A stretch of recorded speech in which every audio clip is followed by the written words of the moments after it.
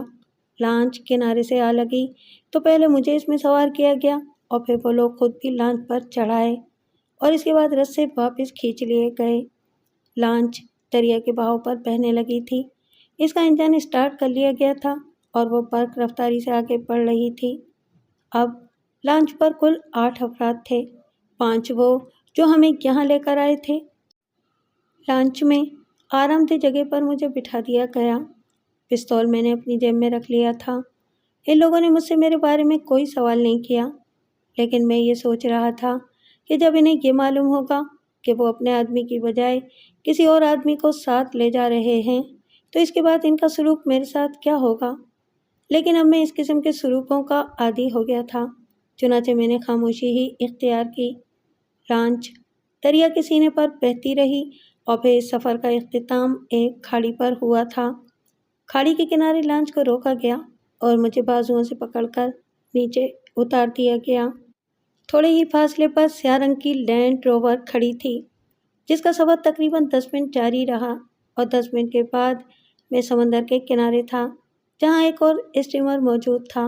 اس steamer کے ذریعے ہمیں گہرے سمندر میں کھڑے ایک بحری جہاز تک پہنچا دیا گیا۔ یہاں بھی پرتپاک انداز میں میرا استقبال کیا گیا اور مجھے جہاز کے کیبن میں منتقل کر دیا گیا۔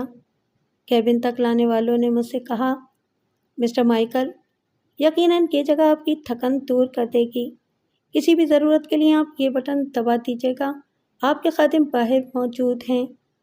وہ لوگ یہ الفاظ کہہ کر باہر نکل گئے اور میں سوچنے لگا کہ جب ان کو حقیقت کا علم ہوا تو وہ مجھ سے میری موت کے بارے میں سوال کریں گے کہ میں کس قسم کی موت پسند کرتا ہوں، سمندر میں پھینک دیا جائے یا پھر 1 ہفتے بھوکا رکھنے کے بعد مجھے راہی ملک عدم کیا جائے۔ انہی سوچوں میں غرق تھا اور کیبن میں پڑی ہوئی ایک مسہری پر میں دراز ہو گیا اور اپنی اس تقدیر کو کوسنے لگا جس نے انتہا کر دی تھی۔ سوچتے سوچتے نہ جانے کتنا وقت گزر گیا۔ پھر میرے لیے بڑے اہتمام سے چائے لائی گئی۔ اپنے دوستوں کی اس کرم فرمائی کو میں نے بخوشی قبول کر لیا تھا۔ رات کو ایک دبلا پتلا اسمارٹ آدمی میرے پاس پہنچ گیا۔ مسٹر مائیکل، میرا خیال ہے کہ آپ کی تھکن دور ہو گئی ہوگی۔ باہر کا موسم بے حد خوشگوار ہے۔ اگر آپ عرصے پر چہل قدمی کرنا چاہیں تو۔ میں نے مسکرا کر اس کو دیکھا اور پھر اٹھ کر اس کے ساتھ باہر نکل آیا۔ موسم واقعی بے حد خوبصورت تھا اور وہ میرے ساتھ کھڑا ہو گیا۔ پھر اس نے کہا، چیف کو آپ کے بارے میں اطلاع دے دی گئی ہے۔ وہ شاید 1-2 گھنٹے میں پہنچنے والے ہیں۔ اس کے بعد ہم لوگ یہاں سے روانہ ہو جائیں گے۔ مائیکل، یقیناً تمہارے پاس وہ سب کچھ محفوظ ہوگا جس کے چیف خواہش مند تھے۔ کہیں ایسا تو نہیں کہ ان لوگوں نے… تمہارا نام کیا ہے؟ میں نے پوچھا۔ اوہ، میرا نام میکس ہے، چیف کا منصور نظر ہوں۔ ڈیئر میکس، اگر میں تم پر ایک انکشاف کروں تو میرے خیال میں یہ قبل از وقت ہوگا، لیکن میں ایک دیانتدار آدمی ہوں اور کسی کو دھوکے میں نہیں رکھنا چاہتا۔ تم مجھے مائیکل سمجھ کر پکڑ لائے ہو، کیا تم میں سے کوئی مائیکل کی صورت سے واقف نہیں ہے؟ میں نے سوال کیا۔ میں سمجھا نہیں۔ میکس کی آنکھوں میں حیرت ابھر آئی۔ اگر تم نے اس سے پہلے مائیکل کو دیکھا ہے اور وہ میرا ہم شکل ہے تو براہ کرم ذرا اور غور سے دیکھو۔ ممکن ہے کہ تمہاری غلط فہمی دور ہو جائے۔ کیا مائیکل واقعی میرا ہم شکل ہے؟ کیا کہہ رہے ہو مسٹر مائیکل؟ ہم شکل سے تمہاری کیا مراد ہے؟ یہ بات اب میں کسی کو بتانا بھی نہیں چاہتا کہ میرا وجود دراصل اس دنیا میں رہنے والے بے شمار افراد کا ہم شکل ہے۔ کیا تم یہ کہنا چاہتے ہو کہ تم مائیکل نہیں ہو؟ ہاں، یہی کہنا چاہتا ہوں۔ کیا بکواس ہے! اگر تم مذاق کر رہے ہو تو براہ کرم ان حالات میں اس قسم کا مذاق مت کرو۔ خدا نخواستہ اگر یہ بات حقیقت ہوئی تو جانتے ہو ہمارا کیا حشر ہوگا؟ اگر ایسی بات ہے مائی ڈیئر میکس، تو تم بھی براہ کرم غور کر لو اچھی طرح کہ میں مائیکل نہیں ہوں۔ میں تو صرف ایک سیاح ہوں جو بھٹکتا ہوا ان اطراف میں آ نکلا تھا اور چند لوگوں نے مجھے پکڑ لیا تھا۔ وہ مجھ سے کسی فلم کا مطالبہ کر رہے تھے۔ میں نہیں جانتا کہ یہ کون سی فلم تھی۔ میں نے ان سے بھی صاف صاف کہہ دیا کہ میرا تعلق کسی فلم سے نہیں ہے، لیکن وہ نہ مانے اور انہوں نے مجھ پر تشدد شروع کر دیا، جس کے نتیجے میں وہاں سے بھاگ نکلا اور پھر میں نے اس گھر میں پناہ لی جہاں سے تم نے مجھے بازیاب کیا۔ حقیقت یہ ہے ڈیئر میکس کہ میں مائیکل نہیں، صرف ایک سیاح ہوں۔ میکس منہ پھاڑے میری باتیں سنتا رہا اور اس کے بعد اس نے کچھ کہے بغیر ایک سمت چھلانگ لگا دی۔ میں عرشے کی ریلنگ سے ٹیک لگائے آنے والے وقت کا انتظار کرتا رہا۔ وہ مصیبت وقت سے پہلے میں نے اپنے قریب بلا لی تھی جو کسی نہ کسی وقت آنی ہی تھی۔ پھر تقریباً 6-7 افراد دوڑتے ہوئے میرے نزدیک پہنچ گئے، ان میں میکس بھی تھا۔ وہ سب کے سب احمقوں کی طرح مجھے دیکھ رہے تھے۔ ایک بھاری بھرکم اور لمبے آدمی نے میرے سامنے پہنچ کر کہا، اگر تم مائیکل نہیں ہو تو پھر کون ہو؟ اور یہ بات سن لو کہ اگر یہ صرف مذاق ہے تو اس مذاق کے نتیجے میں تمہارے ساتھ جو کچھ ہوگا اس کی ذمہ دار تم خود ہوگے۔ میں ایک انسان کی حیثیت سے اپنے محسنوں کو غلط فہمی سے نکالنا چاہتا ہوں۔ محسن تمہیں میں جن معنوں میں کہہ رہا ہوں اس کی حقیقت میں نے مسٹر میکس کو بتا دی ہے۔ باقی میرے ساتھ جو بھی سلوک تم کرنا چاہو میں اس سے تمہیں روک نہیں سکتا۔ وہ لوگ شاید کچھ اور کہنا چاہتے تھے کہ ان میں سے ایک نے آسمان کی جانب رخ کر کے کہا، شاید چیف آ گیا۔ ان سب کی نگاہوں کے ساتھ ساتھ میری نظریں بھی دور سے چمکتی ہوئی روشنیوں پر پڑیں اور مجھے چند ہی لمحات کے بعد اندازہ ہو گیا کہ ایک ہیلی کاپٹر اسی جہاز کی سمت آ رہا ہے۔ وہ سب اپنی جگہ سے منتشر ہو گئے، صرف میکس میرے ساتھ کھڑا رہا تھا۔ تھوڑی دیر بعد ہیلی کاپٹر جہاز پر اتر گیا اور اس میں سے ایک پستہ کامن شخص نیچے اترا جس کے سر پر مخصوص انداز کی ٹوپی اور ہونٹوں پر سگار دبا ہوا تھا۔ قد بمشکل 4.5 فٹ رہا ہوگا اور بدن کا پھیلاؤ بھی اتنا ہی تھا۔ ہیلی کاپٹر کے دروازے سے وہ بڑا پھنس کر نکلا تھا۔ وہ تمام لوگ جو اس وقت جہاز پر موجود تھے اس کے سامنے معطب ہو گئے تھے۔ میں نے اسے دیکھتے ہوئے سوچا، تو یہ ان لوگوں کا چیف ہے۔ جو لوگ میرے پاس سے گئے تھے وہ شاید فوری طور پر اسے میرے بارے میں بتانے لگے۔ چیف وہیں کھڑا رہا اور ہیلی کاپٹر فضا میں بلند ہو کر ایک جانب بڑھتا چلا گیا۔ پھر چیف آہستہ آہستہ قدم اٹھاتا ہوا عین اس جگہ آ گیا جہاں میں کھڑا تھا۔ روشنی بہت تیز نہیں تھی لیکن پستہ کامن شخص میرے بالکل ہی قریب پہنچ گیا۔ اس نے میری قمیض کو سینے کے پاس سے پکڑا اور پوری قوت سے نیچے جھکا کر میرا چہرہ دیکھنے لگا اور پھر اس نے اچانک میرا گریبان چھوڑ دیا۔ اس کی آنکھوں میں شدید حیرت کے آثار نظر آ رہے تھے اور یہ اندازہ لگانے میں مجھے دقت نہیں ہوئی کہ وہ چینی یا جاپانی نسل کا باشندہ ہے یا پھر کچھ ملا جلا سا۔ اس کے خد و خال اسی کا اظہار کرتے تھے۔ اس نے حیرت کے عالم میں کہا، او نو، یہ نہیں ہو سکتا۔ تعجب ہے، بے حد تعجب ہے۔ کیا واقعی تم ڈان پریسلے ہو؟ اطراف میں کھڑے ہوئے لوگوں نے حیرت سے چیف کے یہ الفاظ سنے تھے۔ تب وہ ان لوگوں کی طرف رک کر کے دھاڑا، یہ جو کچھ کہتا ہے سچ کہتا ہے۔ جاؤ گدھے کے بچوں، مائیکل کو تلاش کرو۔ تم واقعی غلط آدمی کو پکڑ کے لائے ہو۔ اور بے شمار افراد وہاں سے بھاگ گئے۔ چیف نے ایک اور شخص سے کہا، ہیلی کاپٹر کو واپس بلا لو اور مائیکل کی تلاش کے لیے ہیلی کاپٹر بھی استعمال کیا جائے۔ اور تم جس طرح میرے سامنے آئے ہو ڈان پریسلے، میں اسے دنیا کا سب سے حیرت انگیز واقعہ کہہ سکتا ہوں۔ کیا تم جہاز کے حادثے میں ہلاک نہیں ہوئے تھے؟ نہیں، میں کسی جہاز کے حادثے میں ہلاک نہیں ہوا۔ میں جو کچھ ہوں ڈیئر، اس کے بدلے میں تمہارے ان ساتھیوں کو بتا رہا تھا۔ سمجھ لو، اچھی طرح غور کر لو، کہیں بعد میں بھی تم مجھے قصوروار نہ قرار دینا۔ نہیں بگ مین، تم بہت بڑے آدمی ہو۔ ہوکسا نے ہمیشہ تمہیں تسلیم کیا ہے لیکن لیکن اگر تم ہوکسا سے تعاون کرتے تو یقین کرو۔ وہ خاموش ہو گیا۔ میرے ذہن میں بجلی سی کوند گئی تھی۔ ہوکسا گروپ، ہوسکا، ہوکسا، کرک ڈگلس کے الفاظ میرے ذہن میں آ رہے تھے، اور اب اس بات پر کوئی شک و شبہ نہیں تھا کہ اس بار میں ہوکسا گروپ میں شامل ہوا ہوں۔ بڑی احتیاط اور بڑی محنت سے کام کرنا تھا۔ ایک لمحے میں بہت سے فیصلے کر لیے تھے میں نے، اور یہی چیز مجھے ہوکسا گروپ میں زندہ رکھ سکتی تھی۔ اگر ان لوگوں کو میری اصل حیثیت کی بھنک بھی مل گئی تو گولڈ ڈسٹ کے حوالے سے یہ لوگ کسی قیمت پر مجھے زندہ نہیں چھوڑیں گے۔ اب مجھے زندگی بچانے کے لیے ضروری تھا کہ میں اپنے آپ کو ڈان پریسلے ہی کہوں اور سمجھوں۔ پتہ نہیں ہوکسا سے اس کے کیا تعلقات تھے۔ ہوکسا نے جو الفاظ کہے تھے ان سے مفاہمت کی بو آتی تھی، اور اس وقت ڈان پریسلے بن کر زندگی بچائی جا سکتی تھی۔ بعد میں جو کچھ ہوگا دیکھا جائے گا۔ پستہ قامت آدمی مجھے ساتھ آنے کا اشارہ کر کے چل پڑا۔ شاید اس نے دوسرے آدمیوں کو بھی اشارے کیے تھے، کیونکہ وہ مسلح افراد میرے اور ہوکسا کے پیچھے چل رہے تھے۔ یہاں پر ہوکسا کا کیبن مخصوص تھا، اور اس کیبن کو چینی طرز پر آراستہ کیا گیا تھا۔ پستہ قامت شخص نے کیبن میں داخل ہو کر مسکراتے ہوئے مجھے بیٹھنے کا اشارہ کیا، اور خود بھی میرے سامنے ایک آرام کرسی پر بیٹھ گیا۔ اس کی چھوٹی چھوٹی سرخ آنکھوں میں آگ سی سلگتی محسوس ہوتی تھی، اور اس کی آنکھیں اس مسکراہٹ سے ہم آہنگ نہیں تھیں۔ مجھے کبھی گمان بھی نہیں تھا ڈان پریسلے ڈیئر کہ وہ کام جسے میں مشکل ترین سمجھتا تھا میرے آدمی اتنا آسان کر دیں گے۔ تم سے ملاقات میری سب سے بڑی آرزو تھی، اور جب میں نے ہوائی حادثے میں تمہاری موت کے بارے میں سنا تو سب سے زیادہ افسوس مجھے ہو رہا تھا۔ لیکن میری جان پریسلے، میں ہی وہ واحد شخص تھا جس نے شاید سب سے پہلے یہ الفاظ کہے کہ ڈان پریسلے اتنی آسانی سے مر نہیں سکتا۔ تمہیں جینیفر کروزر تو یاد ہوگی، وہی جینیفر کروز۔ میں نے اس سے تفصیلی بات کی تھی، اور ہم دونوں تبصرہ کرتے رہتے تھے۔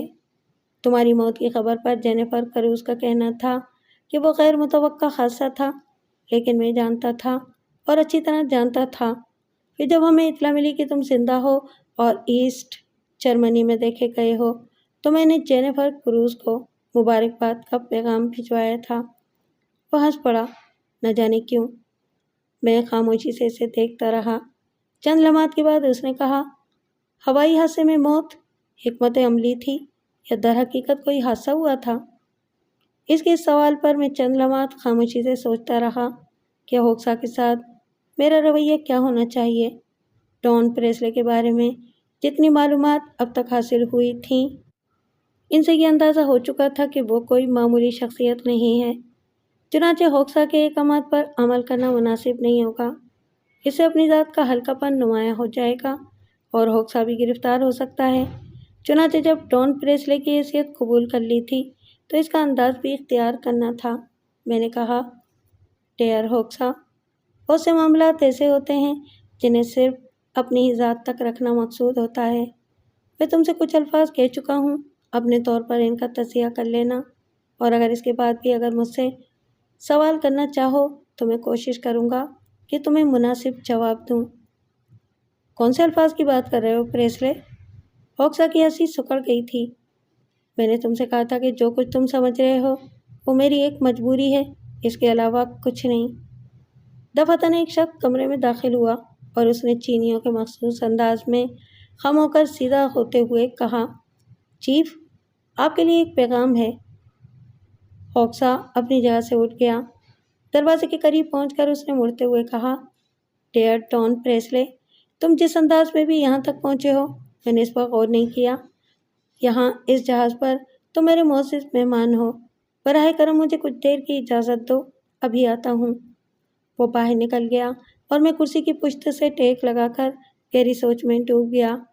آج تک جتنی مصیبتیں مجھ پر نازل ہوئی تھیں، ان سے ہمیشہ انحراف کرتے ہوئے اپنی اصلی شخصیت کو نمایاں کرنے کی کوشش کرتا رہا تھا، لیکن اب پہلی بار میں نے اس کردار کو تسلیم کر لیا تھا جو حالات نے مجھے زبردستی بنا دیا تھا۔ اب دیکھنا یہ ہے کہ اس کا کیا نتیجہ نکلتا ہے، تجربہ ہی صحیح